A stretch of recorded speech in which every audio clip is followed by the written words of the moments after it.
사람은 나이가 들수록 조용해집니다. 젊을 땐 속도와 편리함을 좇으며 살아가죠.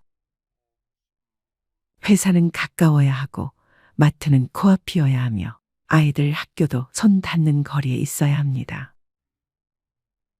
그래서 대부분의 사람들은 아파트를 선택합니다.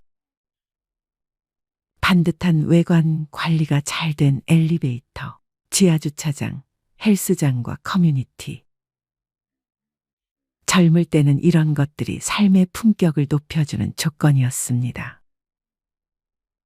하지만 어느 순간부터 그 품격이 피로로 변합니다.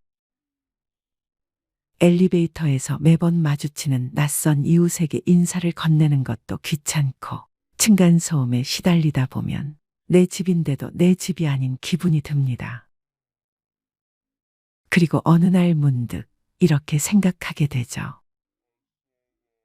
이제 조용히 나만의 공간에서 살고 싶다. 65세 정경자 씨 부부는 30년 동안 살던 신도시 아파트를 떠나 서울 외곽의 작은 빌라로 이사했습니다. 아파트 살 때는 이웃 간 단톡방이 제일 스트레스였어요. 누가 밤에 소리 낸다고, 누가 주차 삐뚤게 했다고. 그거 한번 터지면 며칠씩 시끄러워요. 나이 들면 그런 게 참 피곤하더라고요. 빌라로 이사 온 지 6개월이 지난 지금 경자 씨는 말합니다. 이제는 조용히 커피를 내려 마실 수 있어요. 문 밖에서 들리는 건 새소리뿐이에요. 사람의 마음은 나이 들수록 관계의 복잡함보다 고요한 독립을 원합니다. 젊을 때는 누가 옆에 있는 게 든든하지만 나이 들면 누가 옆에 있는 게 오히려 불편해집니다. 그 조용함을 가장 잘 보장해주는 곳이 바로 소형 빌라입니다. 아파트는 수백 세대가 모여 사는 하나의 작은 사회입니다. 규칙이 많고 누가 청소를 안 하면 불만이 터지고 엘리베이터 안에서 CCTV가 돌아갑니다. 편리하지만 감시받는 삶이기도 합니다. 반면 빌라는 세대 수가 적고 누가 사는지도 모르는 경우가 많죠. 좋게 말하면 자유롭고 현실적으로는 간섭이 적습니다. 이건 단순한 이웃관계의 거리 문제가 아니라 존중의 거리입니다. 누가 나를 신경 쓰지 않고 나도 누굴 신경 쓰지 않아도 되는 삶. 그게 바로 은퇴 이후 가장 필요한 여유입니다. 나이 들수록 공간의 온도가 정서에 미치는 영향은 커집니다. 아파트는 구조적으로 한쪽 면만 햇빛이 들어오기도 하고 고층일수록 바람이 세고 건조합니다. 그런데 빌라는 양창 구조가 많고 2에서 3층 높이라 햇살이 부드럽게 들어옵니다. 햇살이 잘 드는 집은 그 자체로 사람이 따뜻해집니다. 실제로 노년 우울증을 겪던 70대 박모 씨는 빌라로 이사한 뒤 약을 줄였다고 합니다. 아침에 커튼을 열면 햇살이 얼굴에 닿아요. 그때부터 기분이 달라집니다. 전에는 베란다 문을 열면 다른 아파트 벽밖에 안 보였는데 지금은 나무가 보여요. 공간이 마음을 바꿉니다. 빌라의 개방감과 자연 채광은 단순한 구조의 차이를 넘어 정서적 치유로 이어집니다. 이젠 걷는 게 운동이죠. 아파트에 살면 매일 엘리베이터를 기다립니다. 하지만 빌라에선 문만 나서면 바로 계단입니다. 나이 들어서 계단이 불편할 거라 생각하지만 오히려 그 적당한 불편이 건강을 지켜줍니다. 3층에 사는 김정호 씨는 매일 2~3번씩 오르내리며 자연스럽게 운동을 합니다. 운동하러 나가야지 하면 안 나가는데 집에 계단이 있으니까 매일 하게 돼요. 실제로 적당한 계단 오르내리기는 관절과 근육 유지에 좋습니다. 조금 불편하지만 내 몸을 움직이게 하는 집이야말로 나이 든 사람에게는 최고의 헬스장입니다. 은퇴 후엔 고정비가 부담입니다. 아파트는 편리하지만 관리비가 만만치 않습니다. 경비, 청소, 엘리베이터, 커뮤니티 운영비까지. 하지만 빌라는 내가 쓴 만큼만 내면 됩니다. 아파트에서 40만 원 내던 관리비가 빌라에선 10만 원으로 줄었다는 사례도 흔합니다. 정년퇴직 후 연금으로 생활하는 부부에게는 이런 고정비 절감이 큰 차이를 만듭니다. 이젠 매달 나가는 돈이 적으니까 마음이 편해요. 불필요한 시설이 없는 게 오히려 좋습니다. 나이 들어서는 편리함보다 단순함이 행복을 만듭니다. 아파트에 살면 자연스럽게 비교가 생깁니다. 옆집 차, 윗집 인테리어, 아랫집 손주. 하지만 빌라에선 그런 비교가 사라집니다. 누가 어떤 차를 타든 어떤 옷을 입든 신경 쓸 필요가 없죠. 비교는 자존감을 갉아먹습니다. 나이 들어선 경쟁이 아니라 평온이 필요합니다. 이젠 그냥 내 하루가 조용하면 돼요. 그 말은 단순하지만 진심으로 평화로운 사람만이 할 수 있는 말입니다. 층간소음은 단순히 귀의 문제가 아니라 마음의 문제입니다. 아파트는 위아래, 양옆으로 세대가 붙어 있어 언제든 소음이 들립니다. 하지만 빌라는 구조상 벽이 두껍고 세대가 적어 조용합니다. 은퇴 후 대부분의 시간을 집에서 보내는 사람들에게 이건 매우 중요합니다. 소리 하나 없이 조용하니까 잠도 깊이 자요. 조용한 집은 곧 마음의 쉼터입니다. 아파트는 관리가 철저하지만 대신 내가 손 뗄 수 있는 여지가 적습니다. 하지만 빌라에선 작은 마당이나 테라스, 창가에 화분 하나라도 마음대로 둘 수 있습니다. 그 자유가 삶의 의욕을 줍니다. 70세 장모 씨는 이렇게 말했습니다. 아침마다 창문 옆 화분에 물을 주는 게 제 일상이에요. 예전엔 그냥 하루하루 버티는 기분이었는데 이제는 뭔가를 돌보는 재미가 생겼어요.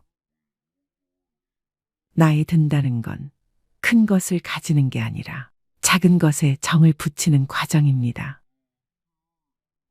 빌라는 그 작은 정을 키워갈 수 있는 공간입니다. 예전에는 집값이 오를 곳을 찾았습니다. 하지만 지금은 편히 살 집을 찾습니다. 노년층은 더 이상 집을 자산으로 보지 않습니다. 이 집은 나의 마지막 집이 될지도 모른다. 그렇게 생각하면 오르는 집보다 맞는 집이 더 중요합니다. 빌라의 장점은 화려하지 않습니다. 대단한 브랜드도 없고 편의시설도 많지 않죠. 하지만 그 단순함 속에 진짜 편안함이 있습니다. 아파트는 시스템 안의 삶이라면 빌라는 사람의 삶입니다. 시스템은 완벽하지만 차갑고 사람의 삶은 덜 완벽하지만 따뜻합니다. 나이 들면 남의 눈보다 내 마음이 중요해집니다. 이제는 나한테 맞는 삶을 살고 싶다. 이 말은 단순한 고백 같지만 사실 굉장히 깊은 인생의 결론입니다. 아파트는 사회가 만든 기준 속의 집이라면 빌라는 내가 고른 인생의 공간입니다. 빌라로 이사한 이들의 말을 들어보면 놀라울 정도로 비슷합니다. 조용해서 좋다. 햇살이 좋아서 기분이 달라졌다. 관리비가 줄어서 숨통이 트였다. 이웃과 불필요하게 엮이지 않아 마음이 편하다. 이건 단순히 주거 형태의 문제가 아니라 삶의 방식이 달라진 결과입니다. 아파트는 인생의 속도를 상징합니다. 그 속도에 맞춰 일하고 벌고 경쟁합니다. 하지만 인생의 속도가 느려질수록 아파트는 너무 빠릅니다. 엘리베이터, 차량, 단톡방, 관리비, 모든 게 효율적이지만 그만큼 차갑습니다. 반면 빌라는 느립니다. 느린 건 불편함이 아니라 여유입니다. 그 여유가 바로 노년의 행복입니다. 나이 들면 집의 기준이 달라집니다. 젊을 때는 누가 봐도 좋은 집이었지만 이제는 내가 봐도 편한 집이 됩니다. 아파트가 체면이라면 빌라는 진심입니다. 그 진심은 외형이 아니라 마음의 안정에서 나옵니다. 삶의 속도가 천천히 흐를수록 집도 마음도 주변도 단순해져야 합니다. 그래야 그 안에서 진짜 여유를 찾을 수 있습니다. 그래서 요즘 아파트 대신 빌라를 선택하는 사람들이 늘어나는 이유. 그건 단순히 돈의 문제가 아니라 인생의 철학이 변했기 때문입니다. 이젠 누가 뭐라 해도 조용히 나답게 살고 싶어요. 그 한마디가 바로 나이 들수록 빌라를 선호하는 진짜 이유입니다. 우리는 나이 들면서 앞으로 남은 여생을 어떻게 잘 보낼까에 대한 고민을 끊임없이 하게 되는 것 같습니다. 특히나 노후에 어디서 살 것인지는 요즘 큰 화두인 것 같습니다. 대개 50대까지는 은퇴 생활비 등 재정적인 준비에 치중해 오다 그 이후부터는 거주지 문제로 관심사가 옮겨지게 됩니다. 사는 곳에 따라 고령자의 삶은 전혀 달라질 수 있기 때문입니다. 살던 내 집에 계속 살지 여부부터 이사한다면 어디로 갈 것이며 집 크기는 어느 정도 할 것인지 등 고민해야 할 게 한두 가지가 아닙니다. 노후에 살 집으로는 어떤 집이 적당할까요? 젊어서 한치 앞을 모르고 마련했던 내 집, 불편해서 옮기고 결혼 후 옮기고 아이가 생겨서 옮기지는 않았나요? 노후에는 자신의 보금자리를 젊었을 때처럼 자주 바꾸기가 쉽지 않습니다. 도시에서 복닥거리며 살아왔는데 노후엔 고향이나 한적한 시골에 가서 여유롭게 전원 생활하며 살고 싶은 분들 많으실 겁니다. 그러나 사람들마다 사는 취향이 각기 다르고 경제적인 사정을 감안해야 하기 때문에 결정을 내리기 어려운 사안입니다. 은퇴자들이 흔히 말하는 노후의 집에 대한 로망은 공기 맑고 경치 좋은 전원에 예쁜 집을 짓고 파란 잔디가 깔린 넓은 마당에서 바비큐 파티를 하는 장면입니다. 대도시 인근에는 그림 같은 전원주택들과 타운하우스가 지어지고 있습니다. 그런데 생각보다 많은 장애 요인 때문에 전원 생활을 포기하는 사람들도 있습니다. 귀촌한 사람 중에 잡초와 벌레 때문에 못 살겠다고 호소하는 경우를 많이 봤습니다. 그야말로 직접 살아보지 않으면 모르는 부분들이 많은 것이 바로 전원 생활인데요. 최근 들어 50대 이상 시니어 분들 중 세컨하우스로 전원주택 구매하시는 분들도 많습니다. 그런데 간혹 전원주택을 선택할 때 중요하게 생각해야 하는 요건들을 잘 모르고 무턱대고 주택을 구매하여 사는 내내 돈도 잃고 마음도 다쳐서 다시 도시로 돌아가는 분들도 계십니다. 그래서 노후에 살기 좋은 곳을 고르는 방법을 알고 신중히 결정하셔야 합니다. 오히려 전원 생활은 젊었을 때 하는 것이 좋고 나이 들면 모든 것이 편리하게 갖추어진 도시 생활이 더 낫다고 말하기도 합니다.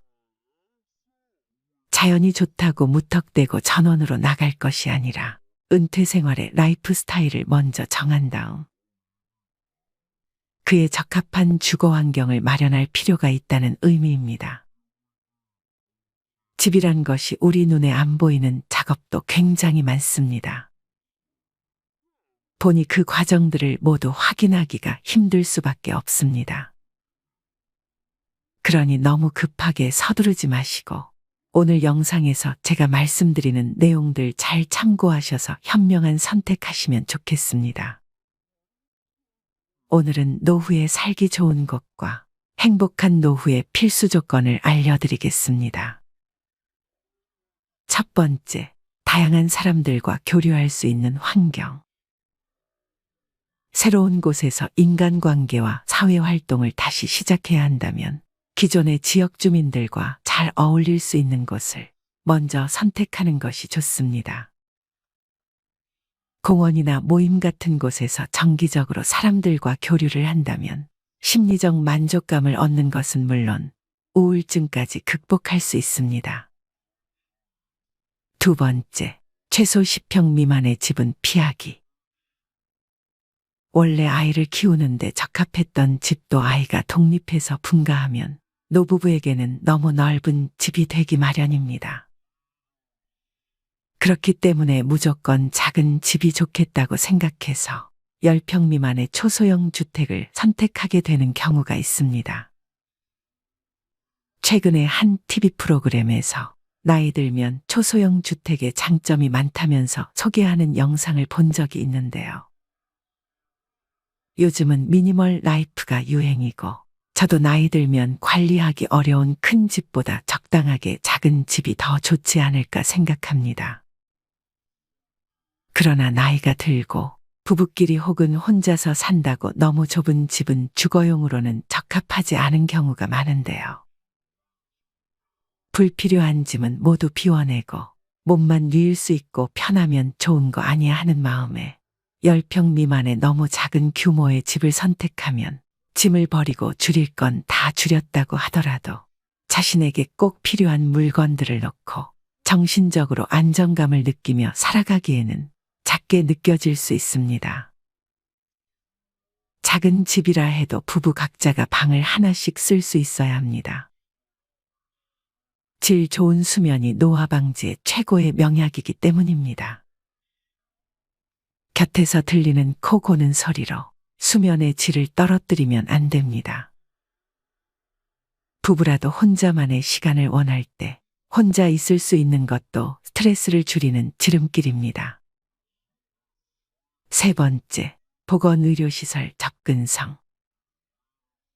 나이가 들면 밥보다 약을 더 많이 먹는다는 슬픈 말이 있듯이 고령자가 되면 병원에 갈 일이 매우 많아집니다. 나이가 들면 누구나 병마와 싸워야 하는데 몸이 불편해 운전은 어렵고 자녀에게 매번 부탁하기도 힘드니 큰 병원에 인접한 곳에 사는 것이 좋습니다. 병원이 멀리 있어 제때 치료를 못 받게 된다면 크나큰 병을 만들 수 있습니다.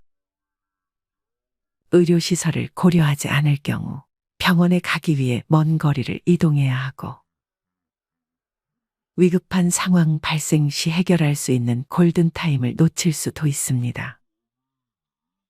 네 번째, 편리한 대중교통. 이동하는데 체력적, 정신적으로 부담이 덜한 곳인지, 대중교통이 잘 갖춰져 있는지, 교통 및 편의시설 접근성을 고려해야 합니다.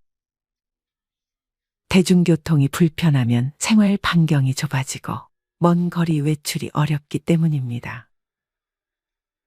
마트나 병원 등 자주 가야 하는 장소는 걸어갈 수 있는지, 걸어갈 수 없다면 대중교통을 이용하는데 불편함이 없는지 살펴봐야 합니다. 다섯 번째, 무료함을 달랠 수 있는 문화시설. 오랜 직장 생활을 끝내 은퇴 이후에는 비교적 시간 여유가 늘어나 무료함을 느끼기 쉽습니다. 쇼핑센터나 문화센터가 잘 갖춰진 곳에서 거주한다면 쇼핑, 공연, 관람 등 다양한 문화 생활을 할 수 있고 취미도 더 쉽게 만들 수 있습니다. 적절한 문화 생활은 몸과 마음을 건강하게 만들어 줄 것입니다. 6번째, 치안 상태. 폭력 범죄, 절도 범죄 등 고령자 대상 범죄는 매년 증가하고 있습니다. 주거지를 정할 때는 주변 CCTV 등 치안 상태를 확인하고 주변에 도움을 요청할 수 있는 곳이 있는지도 확인해 보는 것이 좋습니다. 마지막으로 집을 선택할 때 필수적으로 알아둬야 할 것들을 알려드리겠습니다. 도시에 살게 될 경우 노인들은 계단이나 문턱의 위험이 없는 집이 좋습니다. 거동이 불편하여 보행 보조기, 휠체어를 사용할 경우를 감안하여 2층 이상의 주택이라면 반드시 엘리베이터가 설치된 곳이어야 합니다. 자신의 평생 꿈이던 1층의 상가를 낀 주택을 마련한 분이 무릎 때문에 계단을 오르내릴 수가 없어 정작 자신의 집에서 살지 못하게 되는 경우도 있습니다. 아파트에 살아야 한다면 아름다운 공원이나 조용한 주택가를 끼고 있는 지역을 선택한다면 고즈넉하고 아기자기한 동네를 산책하며 아쉬움을 달랠 수도 있습니다. 좀 더 적극적이라면 자연을 집 안으로 옮겨 놓을 수도 있습니다.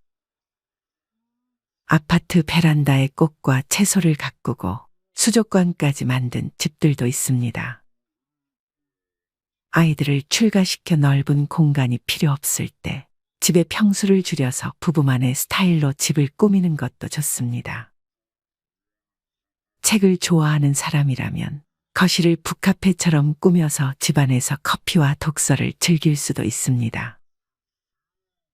도시 생활을 벗어나 아름다운 자연을 즐기며 전원 생활을 하기 위해서는 다소 번거롭게 느껴지는 중요한 절차들을 거쳐야 합니다. 무엇보다 먼저 동거가족의 동의가 필요합니다. 은퇴 후 동반자와 마음이 통하지 않으면 아무리 멋진 주거 조건을 갖추어도 그 집이 결코 평온한 보금자리가 될 수 없기 때문입니다. 둘째로 집의 노예가 되지 않아야 합니다. 멋지게 꾸민 넓은 집에 잔디가 파랗게 깔린 마당과 텃밭은 끊임없는 관심과 노동을 필요로 합니다. 집을 가꾸는 자체를 즐기는 성격에 건강한 몸이라면 아무 문제 없지만 겉보기에 멋진 생활만 동경하고 큰 규모의 집을 관리하려면 집의 노예가 된 기분이 들 수도 있습니다. 주변의 광활한 자연이 다 내 집이라고 생각한다면 거주하는 공간은 작은 집이 오히려 바람직할 것입니다. 크고 넓은 집보다는 그곳에 살고 있는 사람들의 이야기가 담긴 공간이 더 많은 행복을 줄 것입니다. 그리고 새로 만난 이웃과 조화로운 관계를 만들어 나가는 지혜가 필요합니다.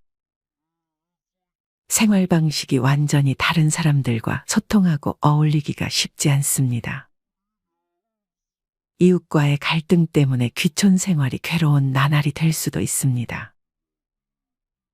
오랜 시간 그곳에서 살아온 사람들의 삶의 방식을 우선 이해하려고 노력해야 더불어 살아갈 수 있습니다. 은퇴 후 주거 환경은 생의 마지막을 보낼 곳이 될 수 있다는 가정을 가지고 선택할 필요가 있습니다. 상주 간병도우미의 원룸을 준비하는 것도 양로원에 가지 않는 사람에게는 필요한 조치가 될 수 있습니다.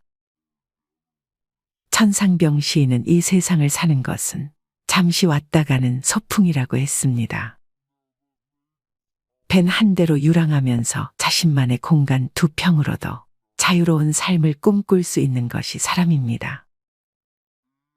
어느 지역 어떤 집이냐가 중요한 것이 아니라 얼마나 행복한 시간으로 그 공간을 채워가느냐가 중요합니다.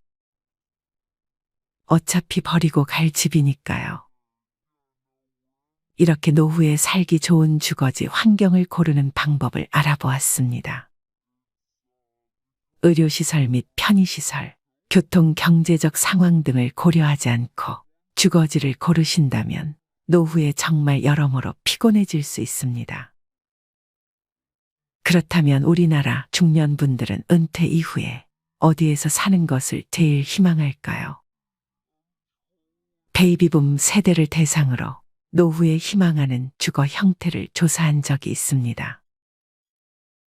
설문에 참여한 분들은 누구랄 것도 없이 주거지 주변 환경 중 병원의 유무를 첫손으로 꼽았습니다. 은퇴 후 주거지를 고를 땐 병원 이용과 쇼핑이 편리해야 하고 노인형 여가 생활이 쉽고 자녀들이 찾아오기도 쉬워야 합니다. 여기에 작은 소일거리를 할 수 있다면 더없이 좋겠죠. 더불어 대형마트와 운동시설 등 인프라가 갖춰져야 한다고 입을 모았습니다. 또한 과거보다 줄어드는 추세지만 전원 생활을 꿈꾸는 사람도 많습니다. 지난해 귀농귀촌 가구는 각각 12,411가구, 31만 8,769가구로 전년 대비 13.5%, 12.3% 감소했습니다. 지난 2020년과 2021년에는 코로나19 여파로 귀농귀촌 가구가 증가했으나 지난해 도시 지역 경기가 회복되면서 다시 감소한 것으로 나타났습니다. 전원 생활을 통한 다양한 삶의 추구, 교통 발달로 인한 접근성 증대 등 여건은 나아지고 있지만 생활하기가 생각보단 녹록지 않다는 것이 단점입니다. 과거에는 귀농귀촌이라 하면 산 좋고 물 맑은 곳에서 여생을 보내는 것이라고 받아들였습니다. 하지만 요즘은 귀농을 생계와 연결짓는 경우가 훨씬 많습니다. 시골로 이주한 도시민 대부분이 직접 농사를 짓거나 어업에 종사하는 등 경제적 동기가 작용하고 있습니다. 그러나 농사가 말처럼 쉬운 일일까요? 평생 풀 한 번 베어보지 않다가 갑자기 떼약볕 아래 농사를 짓다는 건 중노동이나 다름없습니다. 정착의 실패에 역귀농 귀촌하는 비율이 정부 통계상으로 10%에 그치지만 실제로는 이보다 훨씬 많다고 귀농인들은 말하고 있습니다. 귀농 생활을 너무 안일하게 생각하지 말라는 뜻입니다. 최근엔 도시와 시골을 오가는 셔틀 거주족이 늘고 있습니다. 일주일 중 전반부는 도시에서 살고 후반부는 시골에서 귀농 생활을 하는 시기입니다. 도시에 자기 집을 두고 지방에 1년짜리 전세를 구해 살다가 전세 기간이 끝나면 다른 지역으로 옮겨가며 전국을 돌아다니겠다는 사람도 있습니다. 어떤 방식이든 귀농의 위험 관리 차원으로 보여집니다. 몇 년 전부터 코로나 확산으로 시중에 돈이 많이 풀리다 보니 부동산 가격이라든지 물가가 너무 많이 올랐습니다. 우리가 노후에 살고 싶은 곳을 선택하기 전에 먼저 경제적 여건과 건강, 사고방식에 따라 선택은 달라집니다. 누군가의 돌봄이나 간병을 필요로 하는 상황까지 검토할 필요도 있습니다.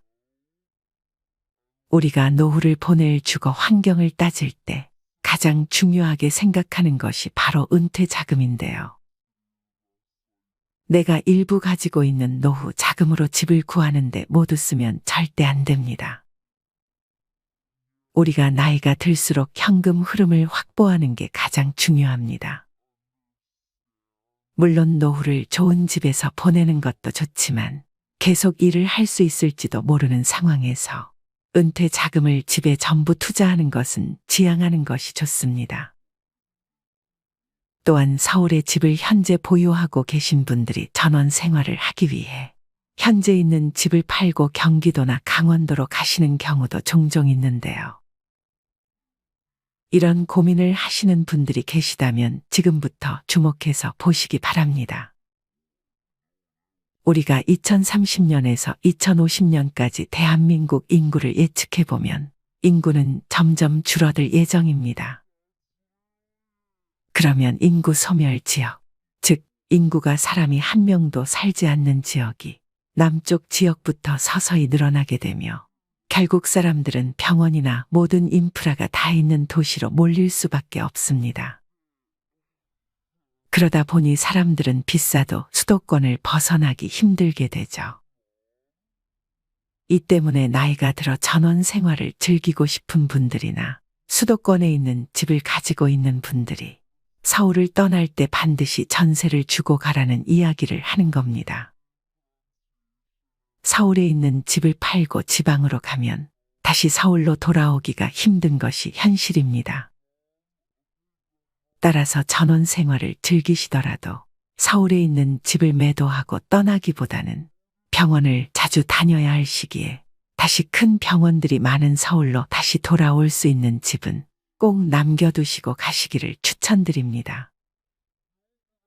또한 은퇴를 앞두고 계신 분들이 은퇴하면 한적하게 전원 생활을 즐기며 시골에 가서 집 짓고 농사 짓고 살고 싶다는 분들도 굉장히 많은데요.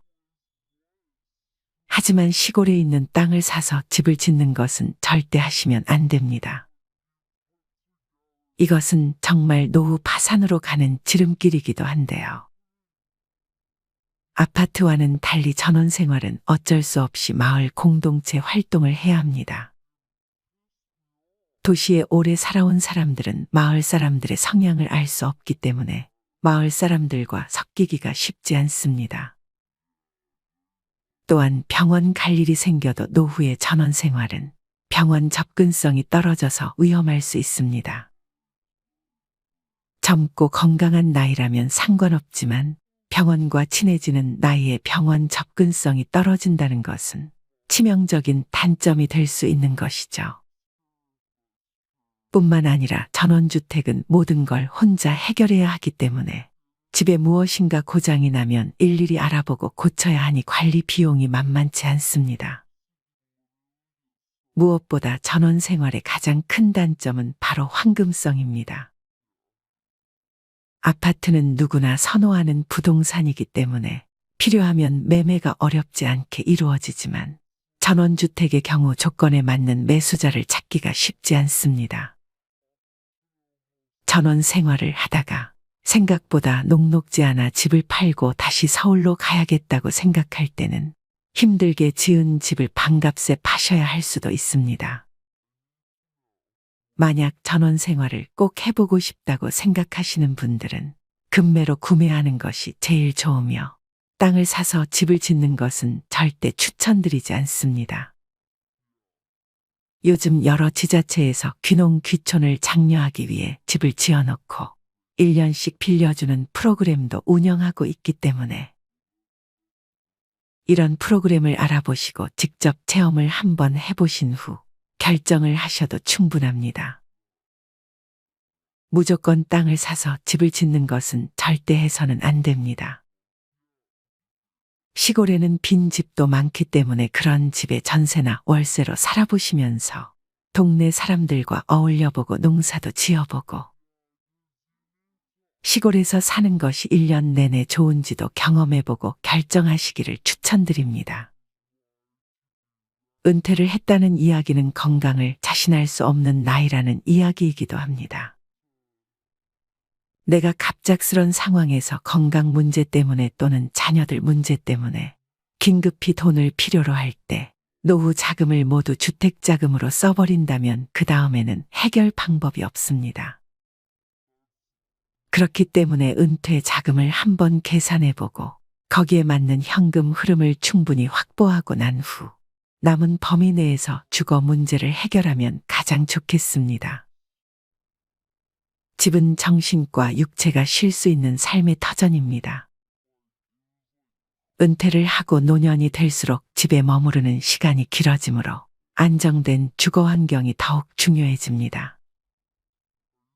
젊은 시절의 거주지는 직장과 아이들 학교로 가는 교통이 편리한지 쇼핑센터나 편의시설이 가까이 있는지가 주요 선택 조건이었고 아울러 재산으로서 투자 가치를 갖추고 있는지도 따져봐야 했습니다. 최상의 주거 환경에서 살기보다 불편도 감수하고 은행 빚을 갚으며 사는 사람이 많습니다. 그런 측면에서 보면 노년에 이르러 주택담보대출의 제약에서 벗어나 어디든 갈 수 있는 자유를 누릴 수만 있어도 다행이라는 생각이 듭니다. 그런데 지금까지 살던 관행 때문에 그 자유를 누리지 못한다면 이보다 불행한 일은 없을 것입니다. 남들의 시선, 재산에 대한 욕심을 내려놓고 나에게 가장 평온한 주거 환경을 찾아서 노후 생활을 하는 것이 중요합니다.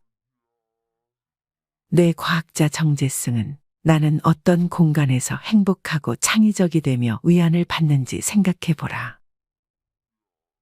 역세권이나 학군, 투자 가치만으로 집과 건물을 바라보지 말고 공간 속에 놓인 나 자신의 내면을 들여다보라라며 신경 건축학적으로 집이라는 공간의 중요성을 강조했습니다. 집값이 천정을 모르고 상승할 때 도심지에 보유한 아파트를 팔기는 쉽지 않습니다. 그러나 집은 나이에 맞게 관리하기 딱 좋은 곳으로 바꿀 필요가 있습니다. 아이들을 키우고 자산으로 관리해왔던 집을 정리하여 노년의 신체와 활동 반경에 맞는 작은 집을 마련하는 것도 좋은 선택입니다.